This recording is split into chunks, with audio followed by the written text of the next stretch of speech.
नमस्कार दोस्तों, कैसे हैं आप सब। दोस्तों, केशवानंद भारती केस के बारे में तकरीबन सबने सुना होगा, लेकिन वो केस असल में था क्या और उस केस में क्या क्या नई चीजें सामने आई, नए नियम और कानून निकलकर सामने आए, आज की इस वीडियो में उन सभी बातों के बारे में बात करेंगे। इस केस के बाद भारत के संविधान को लेकर भी एक ऐसी बात सामने आई थी जिससे भारत में भी हिटलर शाही लागू की जा सकती थी। क्या थी वो बात और इस केस के बाद कैसे हुआ उसमें सुधार, इस बात पर भी हम बात करेंगे। ये वीडियो बिल्कुल आसान और हर किसी के समझने लायक है। दोस्तों, Kesavananda Bharati case supreme court का एक ऐसा ऐतिहासिक फैसला था जिसने संसद के संविधान में संशोधन के अधिकार पर बुनियादी संरचना का सिद्धांत यानी डॉक्ट्रिन ऑफ बेसिक स्ट्रक्चर की नाम की लक्ष्मण रेखा खींच दी थी। इस केस के फैसले को सुप्रीम कोर्ट की वेबसाइट पर 10 भाषाओं में अपलोड किया गया था और फैसले के बाद 4 जजों ने इस्तीफा भी दे दिया था। 13 जजों की बेंच के फैसले से यह सिद्धांत स्थापित हुआ था कि सुप्रीम कोर्ट संविधान के बेसिक स्ट्रक्चर का संरक्षक है। आइए जानते हैं कि क्या था केशवानंद भारती श्रीपद गलवारू बनाम केरल राज्य का पूरा मामला। केस की पृष्ठभूमि क्या थी और सुप्रीम कोर्ट में दोनों पक्षों की तरफ से क्या क्या दलीलें दी गई थी, इस केस का फैसला क्या आया और उसका महत्व क्या है, कॉन्स्टिट्यूशन के बेसिक स्ट्रक्चर को लेकर क्या क्या बातें सामने आई, आइए समझते हैं बिल्कुल आसान भाषा में। हम सब जानते हैं कि संविधान में किसी तरह के बदलाव करने का अधिकार संसद के पास है और संविधान के आर्टिकल 368 में इसका प्रावधान भी किया गया है। लेकिन क्या संसद के पास संविधान में दिए गए मूल अधिकारों में भी बदलाव करने का अधिकार है? क्या संसद संविधान के किसी भी हिस्से को बदल सकती है और क्या पूरे के पूरे संविधान को भी बदला जा सकता है? क्या संशोधन के जरिए संविधान की आत्मा तक को नष्ट किया जा सकता है? आर्टिकल 13 के तहत सुप्रीम कोर्ट के पास संसद या राज्य विधानसभाओं से पास हुए कानून की समीक्षा करने का अधिकार है, लेकिन इस न्यायिक समीक्षा की आखिर सीमा क्या है? केशवानंद भारती बनाम केरल राज्य के मामले में 24 अप्रैल 1973 को दिए गए सुप्रीम कोर्ट के फैसले ने इन सभी सवालों का जवाब दे दिया। यही कारण है कि ये केस आज भी मुख्य रूप से रेफरेंसेस के तौर पर यूज किया जाता है, प्रयोग किया जाता है। दोस्तों, साल 1969 में केरल सरकार ने भूमि सुधार कानून 1963 में बदलाव करते हुए Kerala land reforms amendment act को पास किया था और साथ ही इस कानून की न्यायिक समीक्षा ना हो सके इसलिए इसे संविधान की 9वीं अनुसूची में भी डाल दिया गया था। लैंड रिफॉर्म के तहत यह डिसाइड किया जाता है कि लोग ज्यादा जमीनें ना रख पाए। अंग्रेजों के समय में जमींदारी प्रथा को बढ़ावा दिया गया था, जिसके कारण अंग्रेजों को टैक्स की वसूली करने में आसानी होती थी। छोटे छोटे किसानों से टैक्स वसूलने में ज्यादा मुश्किलें सामने आती थी, बजाय इसके बड़े जमींदारों से एक ही बार में टैक्स लेकर काम निपट जाता था। इसलिए अंग्रेजों ने बड़े बड़े जमींदार बना दिए, लेकिन देश आजाद होने के बाद जमींदारी प्रथा गड़बड़ा गई। केरल सरकार ने इसी प्रथा के लिए लैंड रिफॉर्म एक्ट बनाया था, जिसके तहत बड़े बड़े जमींदार जिनके पास बड़ी जमीनें थी उन पर सरकार ने कुछ नियम लागू किए थे, कुछ रूल्स इंपोज किए थे। अब केरल में एक बहुत बड़ा मठ था जहां सुचारू रूप से पूजा पाठ और धार्मिक गतिविधियों का संचालन किया जाता था और उस मठ के पास एक बहुत बड़ा लैंड बैंक था। जनरली आज भी जितने मठ हैं उनकी प्रॉपर्टी की डिटेल्स अगर आप चेक करेंगे तो उनके पास भी बहुत बड़ा एक लैंड बैंक आपको मिलेगा। अब केरल सरकार ने लैंड रिफॉर्म एक्ट के तहत उस मठ की जमीन का अधिग्रहण कर लिया और कहा कि अब ये मठ सरकारी हो जाएगा। एडनीर मठ के नाम से फेमस है ये जगह।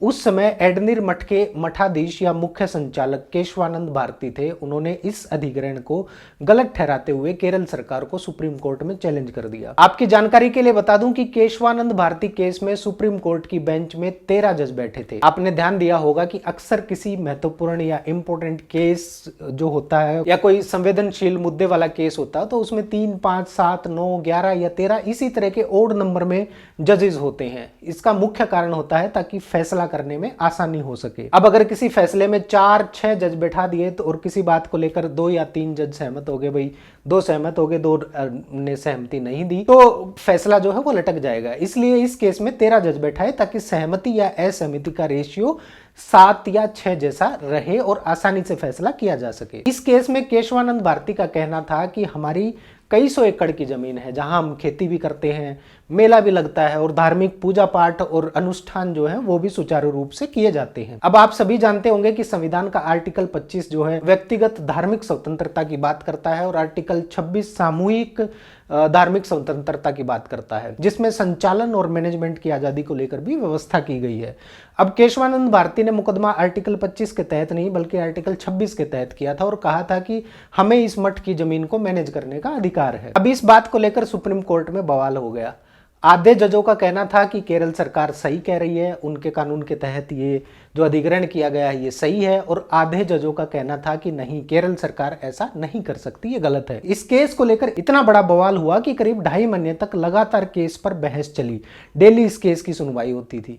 हालांकि इस केस में केशवानंद भारती हार गए थे और सरकार के पक्ष में फैसला आया था। इस केस के फैसले में 13 जजों की बेंच ने 7/6 की रेशियो से फैसला सुनाया था कि सरकार संशोधन कर सकती है।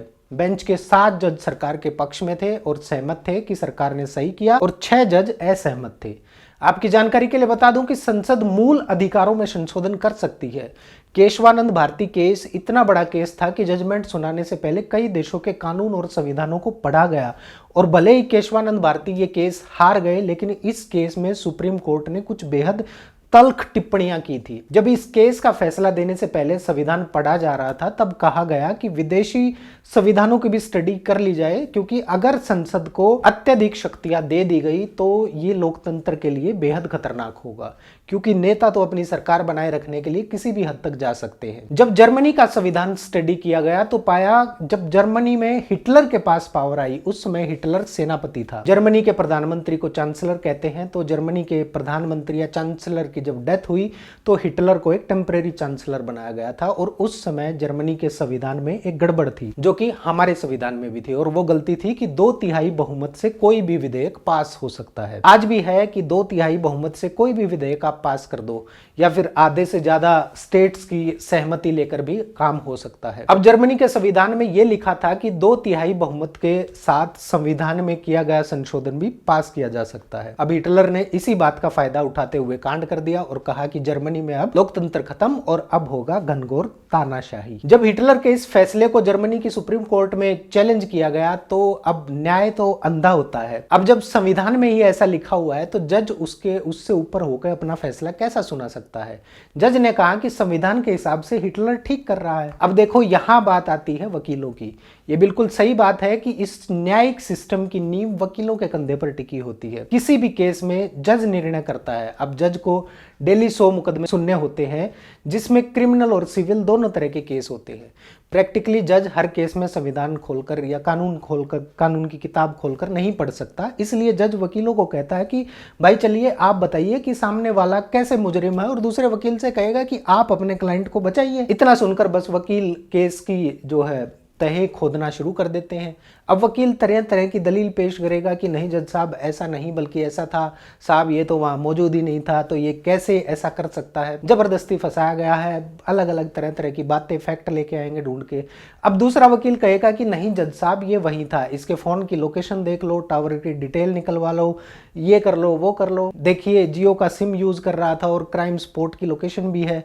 अब बचाव पक्ष का वकील कहेगा कि जज साहब ये तो उनकी पत्नी का नंबर है, वो घूमने गई हुई थी या किसी भी तरह इंसिडेंस था एक कि कोइंसिडेंसली वो वहां पे थी, वो यूज करती थी। एक वकील अपने क्लाइंट को बचाएगा और दूसरा उसे मुजरिम साबित करने के लिए जी तोड़ मेहनत करेगा। ये बात सच है कि अगर वकील अपने केस पर मेहनत नहीं करेगा तो वो कभी भी केस नहीं जीत सकता। बहुत मेहनत वाला काम है एक वकील का। ये जो पेंडिंग केसेस की गिनती दिन दुनी और रात चौगनी उन्नति कर रही है, इसमें बहुत सारे कामचोरों का बहुत बड़ा हाथ है, केवल जज इसके लिए जिम्मेदार नहीं है। ये बात फैक्ट है कि पूरी न्यायपालिका का भार वकीलों के कंधों पर टिका हुआ है, और इसीलिए वकील किसी सिस्टम को फॉलो नहीं करते। एक वकील हमेशा संविधान और जस्टिस सिस्टम के दायरे में रहकर काम करता है। इसके अलावा वकील किसी सिस्टम को नहीं मानता, और कोर्ट भी जब तक बहुत ज्यादा जरूरी ना हो वकीलों पर किसी तरह की टिक्का टिप्पणी नहीं करती, क्योंकि जजों के हिस्से की भी आधी से ज्यादा मेहनत एक वकील करता है। जजों का काम वकील कैसे आसान करता है ये समझिए। अगर वकील जज साहब के सामने जाकर कह दे कि जज साहब अब आप ही फैसला सुनाइए, जज साहब को पूरी केस फाइल पढ़नी पड़ेगी, सारे फैक्ट्स दलीलें दोबारा पढ़नी पड़ेंगी, सब कुछ पढ़ने में बहुत टाइम लगेगा, तब जाकर केस कहीं फैसला करने की हालत में पहुंचेगा। आपको केस फाइल देखनी है तो किसी वकील के पास जाकर आप देख लीजिए कि केस फाइल में कितने पन्ने होते हैं। खैर वापस मुद्दे पर आते हैं। तो जर्मनी में हिटलर ने संशोधन करके संविधान को बदल दिया था। केशवानंद भारती केस में कहा गया था कि सरकार मूल अधिकार में तो संशोधन कर सकती है, लेकिन संविधान के मूल ढांचे में बदलाव नहीं कर सकती। संविधान का मूल ढांचा कहता है कि हम लोग लोकतंत्र में रहते हैं और हमारी न्यायपालिका स्वतंत्र है। हमारा मूल ढांचा कहता है कि हम किसी भी जाति या धर्म से ऊपर उठ चुके हैं, हम पंथ निरपेक्ष पूरी तरह से।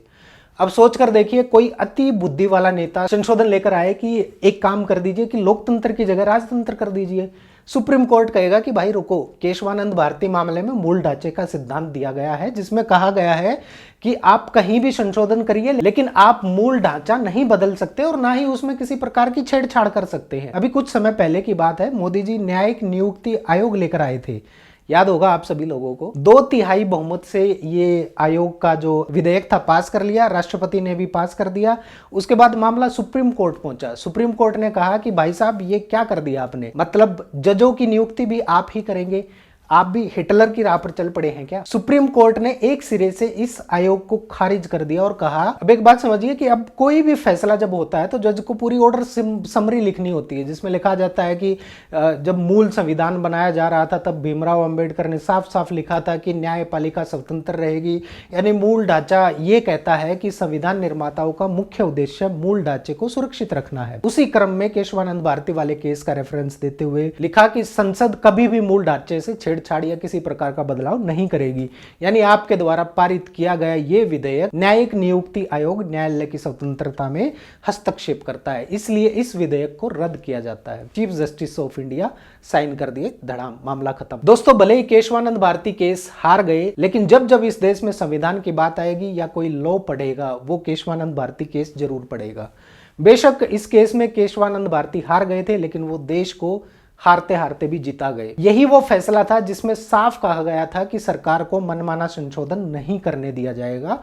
आज कोई भी सरकार आ जाए, चाहे कुछ भी कर दे, लेकिन मूल ढांचे से छेड़खानी नहीं कर सकती, क्योंकि ये मूल ढांचा ही था जिसको लेकर आजादी की इतनी लंबी लड़ाई लड़ी गई थी, इतने बलिदान दिए गए थे, वो हमसे कोई नहीं छीन सकता। दोस्तों, केशवानंद भारती केस को समझने के लिए उस दौर के कुछ सियासी घटनाक्रम और उनकी पृष्ठभूमि को भी समझना जरूरी है, जिनको लेकर सुप्रीम कोर्ट ने कुछ और भी अहम फैसले दिए थे। 1967 के गोलकनाथ बनाम पंजाब राज्य के केस में दिए गए फैसले में सुप्रीम कोर्ट संविधान में संशोधन करने की संसद की शक्तियों को सीमित किया था। केशवानंद भारती केस की तरह ही गोलकनाथ केस भी भूमि सुधार कानून से जुड़ा था।